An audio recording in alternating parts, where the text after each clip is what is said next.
guys, welcome back to my channel. My name is Ray, otherwise known as Disney Circus Girl, and welcome back to another DLP chat, Disneyland Paris at 30 opening day attraction spotlight.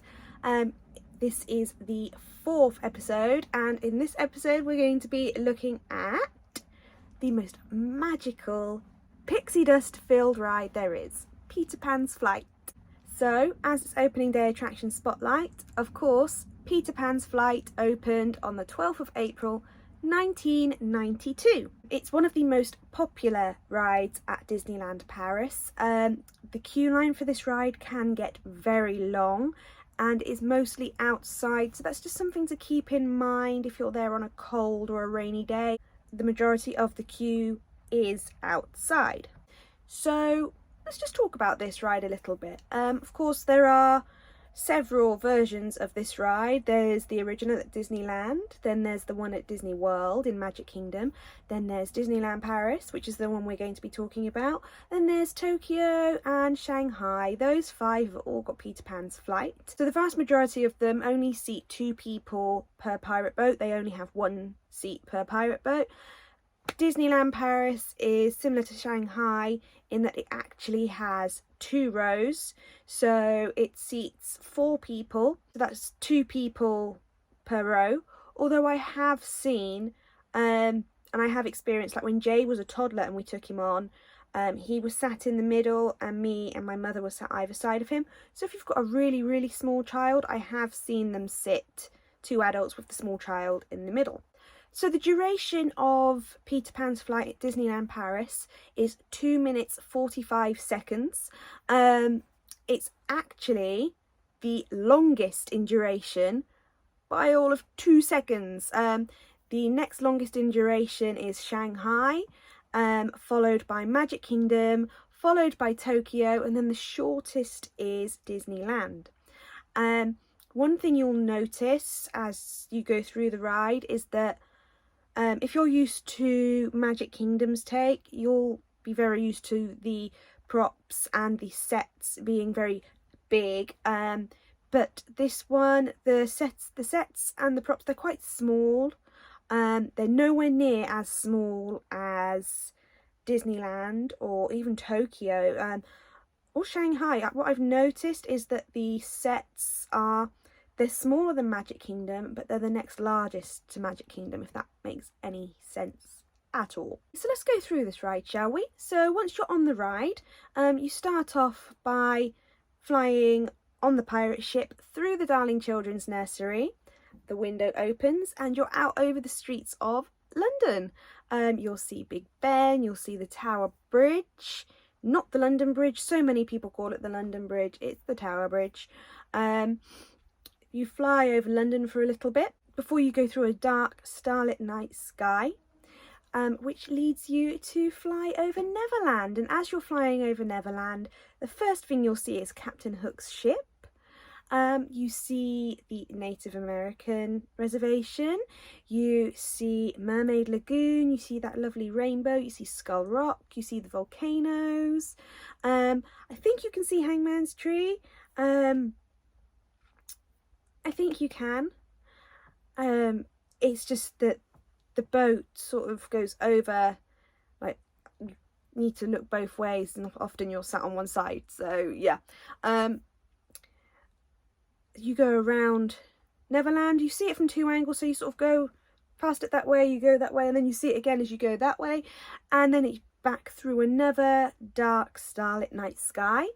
The next thing you see is Tiger Lily in the mouth of Skull Rock, followed by Peter Pan and Captain Hook fighting on his ship with Wendy stood on the plank, and obviously John and Michael and the Lost Boys tied to the mast.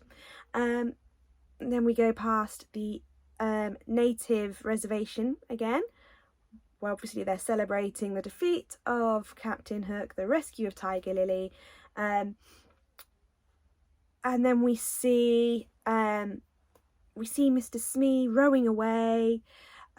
We see Captain Hook trying to escape the crocodile's jaws. We also see Peter Pan and the Darling Children at the helm of Captain Hook's ship as Tinkerbell covers it in pixie dust, and the lighting effect here is just beautiful.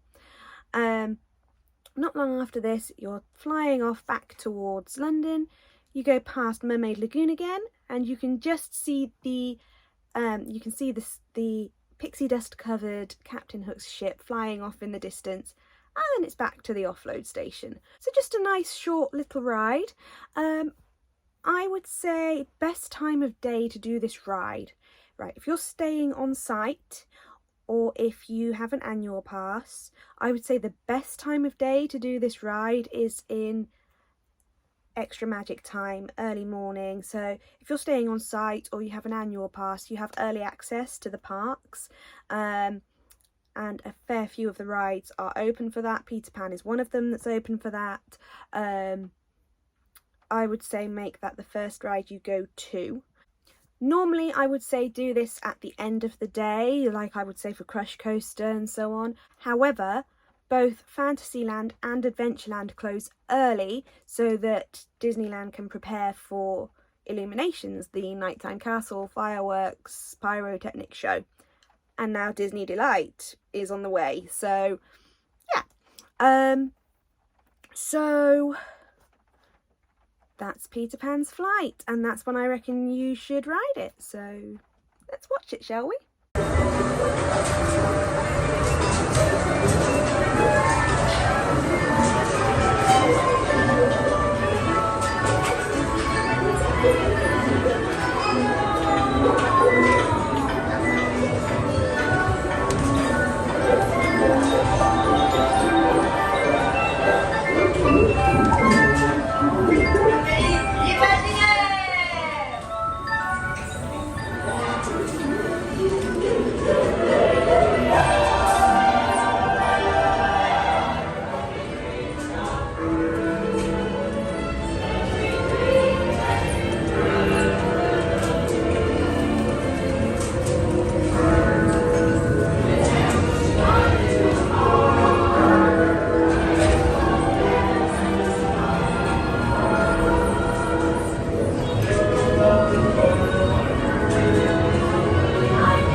Okay, so there we go, just a short episode today. Peter Pan's flight, the most magical ride.